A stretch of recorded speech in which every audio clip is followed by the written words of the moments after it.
You're listening to The Bounce NBA Preview. Welcome into the Bounce NBA Preview. We're counting down all 30 teams from number 30 to 1. I'm your host, Zach Parnes, here alongside Sean Robson, my very good friend and partner here. Sean, all 30 teams, this is going to be interesting. It's going to be a long run. Thank you, Bill Simmons and Jalen Rose, for the idea, because as you said earlier, all the best ideas in life are stolen. So we had to bring it right here to Syracuse instead of being at ESPN. Hope you're okay with that, folks. Yes, got to shout out Grantland. Jalen Rose, Bill Simmons did an amazing thing. But we're hoping to maybe one-up them here a little bit with our little NBA preview of our own. So let's take a look at the worst team in the league, number 30. The Brooklyn Nets. The Brooklyn Nets. So let's take a look at their anthem right now. I want to know what this team is thinking, what they're singing to. Every time, and I don't need no carrying on, 'cause you had a bad day, you're taking one down. Oh my God. Oh, it's Bad Day by Daniel Powder. I could have guessed that. Oh no, they had a bad day, Sean. Well, did they have a bad day recently? No. In No. 2013, they had a bad draft day. Yes, a very bad draft day. And Billy King, bless his heart, smart GM in the eyes of some, but not in the eyes of Nets fans right now. He makes that trade for Paul Pierce, Kevin Garnett. They, the win now mentality. Let's bring that in, but obviously didn't work out. Well, the big thing is I'm a sole believer that if you're going to mortgage your future, make sure it's going to work out for you. It's still coming back to bite them because this past year, yet again, they did not have a first-round pick. They have nowhere to start, and it's gonna bite them for years to come, probably too. Yeah, and they don't have a pick until 2019, which is going to make it a long wait, and that's a while away. And I'm sure they're not very excited about that. Now, while they're listening to Daniel Powder's Bad Day, they also got very busy this summer at the marketplace. So let's take a look. Who did they sign? Who did they draft and whatnot? So take a look at that list. Randy Foye, you bring in Anthony Bennett. Karis LeVert is always nice to have there as well. Trevor Booker and Jeremy Lin's great. I mean, he's got a cult following right now. I'm huge on Jeremy Lin, particularly if you do remember. He was pretty big in New York City a few years back, something you might have called Asian sensation, a little Jeremy Lin sanity. The guy put New York City on the map if it wasn't on the map already, if that makes sense to you. It put the Asian following back in basketball, I guess you could say. And you know what? He's back in the Big Apple. He's back in Brooklyn. I would love to see him get the same support he garnered a few years ago, bring it back around, and maybe give these Brooklyn Nets fans something to cheer about. Yeah, there's absolutely no reason that he couldn't. I remember Linsanity fondly, and I'm sure a lot of the fans out there do. It was a very distinctive time, and for him to be so dominant against a plethora of really good teams in the league, it was very, very promising. I think the other very important player we need to highlight that they added was Anthony Bennett. If you do remember correctly, this was a guy drafted number 1 overall by the Cavs. He bounced around a little bit. He got traded for the T-Wolves, traded to the T-Wolves in the Kevin Love deal. He then went to the Great White North, where he's from, up to Toronto, and now he gets signed by the Nets, where... You know what? We'll see what they do with him. The guy, listen, career-wise, he's averaged 4 points a game, 4 rebounds a game. He might be worse than Kwame Brown in terms of number 1 picks, which is a bold statement, but kind of accurate and backed by the fact that he just can't produce. But I'm hoping, maybe he gets a second win. You never wish poor on a guy. When you're gonna get picked number 1 overall, especially in an organization that struggles like Brooklyn here, you have to be so sure about it. You're picking a guy to go number 1. He's going to carry your franchise for years to come.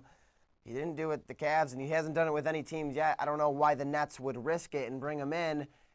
Apparently they have other ideas, and they see some more potential that I don't see. Well, I'm sure that they will find out soon enough whether or not he's actually worth it, but we'll see.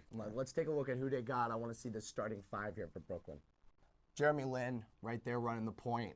Rondé Hollis-Jefferson at the shooting guard. Bogdanovich at small forward. He spent some time in Phoenix, which obviously my favorite team. You gotta like that. Got to shout out the Suns.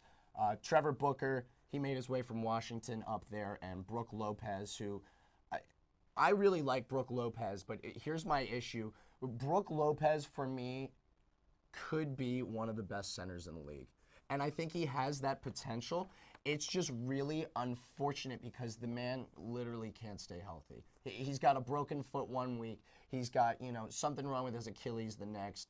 It's all lower body injuries too, which is, the common thing for big men. But we really don't see enough of Lopez on the court. I'm gonna bounce off who's not on the court, and let's talk reserves real quick. Chris McCullough, Syracuse boy. I'm gonna touch on him in just a minute because I still miss Chris. Sean Kilpatrick, Isaiah Whitehead, Caris LeVert, Luis Scola, and Grievous Vasquez. Now, as I said, Chris McCullough, he's the former 29th pick by these Brooklyn Nets. And if you do remember correctly, Syracuse fans, he only played 16 games. Why do I remember that so well? Because I bought his number 5 jersey freshman year.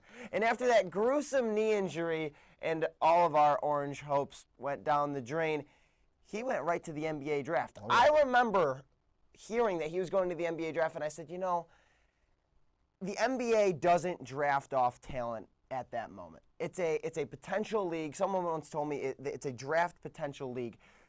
Chris McCullough came in as a highly ranked recruit. He gets taken 29th overall after only 16 games.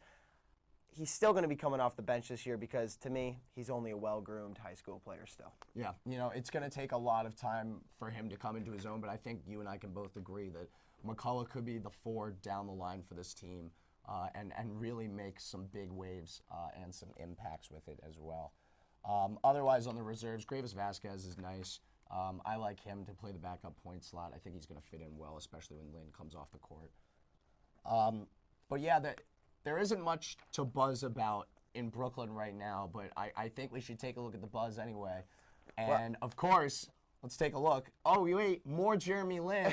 If you didn't get enough of him earlier, take a look at this picture. We got a Yao Ming, and if you didn't remember how tall he was, I'll help you out. 7 foot 6 inches, and Jeremy Lin stands next to him at only 6'3". Now, it's funny because if you did pass by Jeremy Lin, he'd still probably be towering over you. Yes. If you look at this picture, we got 2 of the most identifiable Asians in the NBA, in NBA history maybe, looking up and down at one another. Well, it's funny because first off, Lin looks like a child.